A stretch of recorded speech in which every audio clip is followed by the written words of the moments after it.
Retrieval augmented generation is supposed to make your agent smarter. It doesn't, at least not automatically. When your agent retrieves something, it proceeds with confidence. When the retrieved chunk is wrong, the agent doesn't doubt, it cites. The retrieval layer doesn't give your agent knowledge. It tells your agent it has knowledge. Those are very different things. Welcome to AI Techbook, Context, and Retrieval. Today, retrieval that actually works.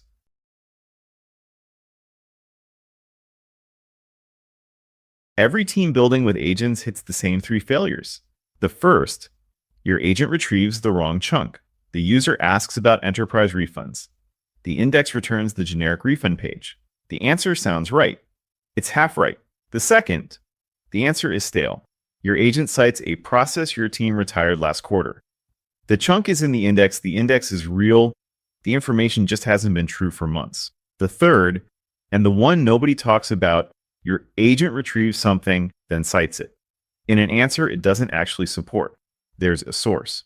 The source is wrong for this claim. The model doesn't know the difference. 3 failures.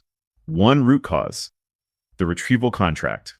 The retrieval contract is the architecture decision that determines whether what your agent finds is actually what it needed to find. Most teams never design it explicitly. They tune. Embeddings. They adjust parameters. They never ask the upstream question, what should my retrieval layer actually promise? 3 tools exist to answer that question. They solve different problems. Retrieval augmented, generation, long context windows, the model context protocol. In the next 10 minutes, how retrieval actually works, where each of these tools wins, and the patterns that make retrieval reliable in production. Every retrieval augmented generation tutorial shows you the same loop. You embed your documents, converting text to dense vectors that capture semantic meaning. You index those vectors in a vector store like pgvector or peencone. At query time, you embed the user's question, search for the nearest vectors, retrieve the top results, and hand them to the language model alongside the original question. The pipeline is correct. The architecture it assumes is what you design. Here's the hidden challenge. The user's question lives in a different vocabulary than the document that answers it. What's the refund policy for enterprise customers who purchased before this year? Retrieves the general refund page, not the enterprise. Addendum buried in a separate document. The embedding sees similarity between refund and refund. It doesn't see the enterprise.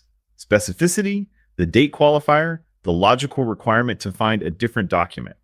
This isn't an embedding problem. It's a retrieval design problem. Everything that follows, hybrid search, re-ranking, query reformulation, exists to close this gap. The pipeline draws the frame. The retrieval contract fills it. One practical note before we go deeper, pgvector runs an HNSW. Index inside. Your existing Postgres instance. For most teams under 10 million chunks, you don't need a managed vector database. The infrastructure you already have is production grade. Everyone adjusts chunk size and overlap like they're hyperparameters. They're not. They're architecture. Here's why. Chunk size encodes your query shape assumption. Sentence-level chunks, around 50 to 150 tokens, serve narrow lookup queries. What is X? Returns cleanly from a sentence-level index. Paragraph-level chunks, 200 to 500 tokens, serve thematic questions. How does X work? Needs context that a single sentence can't carry. Semantic and hierarchical chunking try to follow document structure, useful when you're. Source documents have clear section boundaries that matter to retrieval. Get this wrong and no retrieval tuning recovers. If your agents ask compound questions and your chunks are sentence level, the answer physically doesn't fit in any single chunk. The second lever, and the one most teams undervalue, metadata filtering. Add 3 fields to every chunk: document type, date, and product version. Filter before. The vector search fires. Instead of searching 2 million chunks, your embedding only ranks 800 near matches. The teams who spent 6 months tuning embeddings often beat themselves overnight by adding 3 metadata fields and filtering at query time. The precision improvement isn't from better machine learning. It's from better structural design.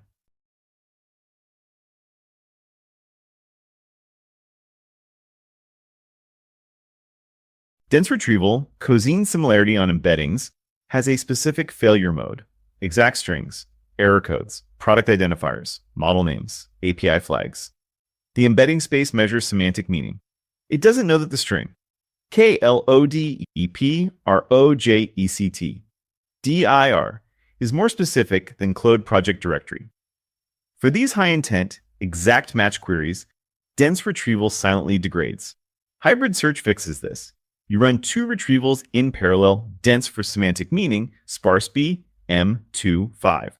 For exact string matching, and fuse the ranked lists using RR, F, reciprocal rank fusion. Neither pass dominates, both contribute. If your corpus contains identifiers, version numbers, or technical abbreviations, hybrid is not optional. The second upgrade is reranking. And reranking flips the architecture. Instead of trying to make your initial retrieval perfect, you retrieve broadly, top 20, or 50 results, then apply a cross-encoder reranker to the shortlist. Here's the design insight.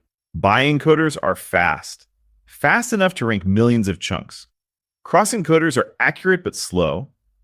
They process each query document paired together. So you use the bi-encoder for recall and the cross-encoder for precision. You separate the don't miss anything concern from the don't inject noise concern. The result? Your agent reasons from higher quality context, not from a noisy top 3. Faithfulness scores on Enterprise Corpora are measurably higher after adding a re-ranker. The agent stops reasoning on irrelevant chunks. Before you tune retrieval further, ask one question. Does your corpus fit in the context window? The Claude context window is 200,000 tokens. That's roughly 400 standard pages. For a corpus under that limit, documentation sets, API references, product. Knowledge bases, putting everything in the prompt is simpler, faster, and often more reliable than retrieval. No index, no embedding pipeline, no retrieval failures. The model sees all the context and can reason across documents. Raj wins when the corpus exceeds the context limit, when freshness matters, or when inference cost on a full context is too high. Those are specific conditions, not a default.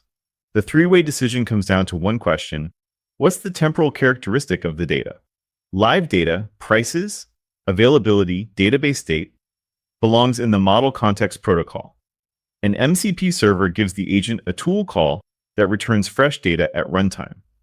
Slowly changing knowledge, documentation, policies, research belongs in retrieval or context. Static knowledge that fits belongs in the context window where the model can reason. Across all of it, without the retrieval gap. One nuance worth knowing. The research on Longcontext, specifically the lost in the middle. Study from Stanford in 2023 found that language models degrade on information positioned in the middle of a long context. Long context isn't uniformly reliable. Retrieval gives you control over what lands where. Both tools have trade-offs. The decision is made once, at system design time. Most teams make it late, after months. Building a pipeline they may not have needed. Here's the failure mode no tutorial covers. Your agent doesn't think in search queries. It thinks in paragraphs. Long, nuanced, reasoning paragraphs that embed as a blurry centroid of many concepts. When you let the agent's current state become the retrieval query, you get noise. Every chunk is a little bit similar. None is confidently the right one. The fix has a name, query reformulation. Before the agent calls retrieve, it generates a precise retrieval query, 5 to 10 words, from its current reasoning state. One proven technique is called HYDE hypothetical document embeddings. Instead of embedding the agent's question, you ask the model to generate a hypothetical document that would answer the question. Then you embed that document and search for it. You close the gap between what the agent is thinking and what the index can find.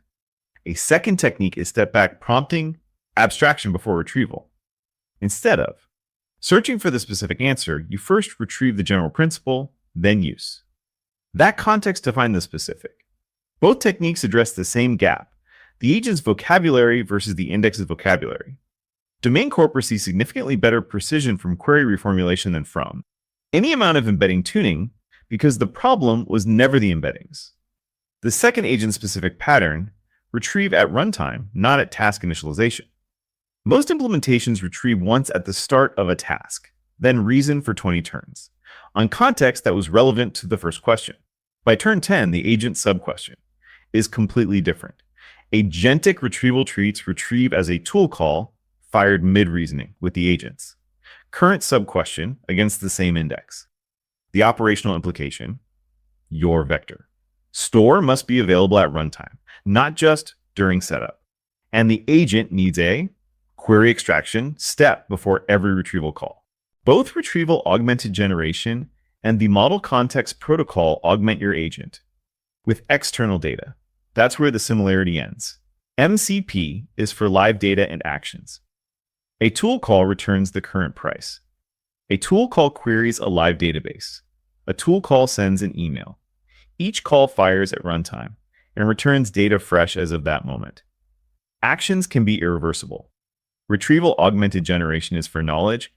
Text your agent reasons from.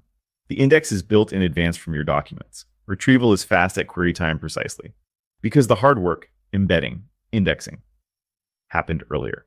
But the knowledge reflects when the index was last built, not right now. Confusing these two tools builds an architecture that serves neither purpose. An MCP, server that runs retrieval, adds the per call overhead of a tool.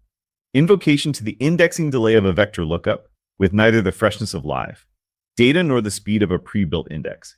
The clean split. One question separates them. Is the data live? Does it change faster than your index refreshes? Use MCP. Is it a large, slowly changing corpus you need to search precisely? Use retrieval. Does it fit in context and need synthesis? Use the context window. The retrieval contract isn't just about how you retrieve. It's about which tool you reach for first and whether that tool actually matches the problem. The retrieval contract, 5 decisions that determine whether your agent's knowledge is trustworthy, chunk strategy, hybrid search, reranking, the right tool, RAG, long context, or MCP, and query reformulation so the agent asks the right question. Subscribe to AI Techbook for the next video, how to cut your agent's costs using caching, batching, and token economics.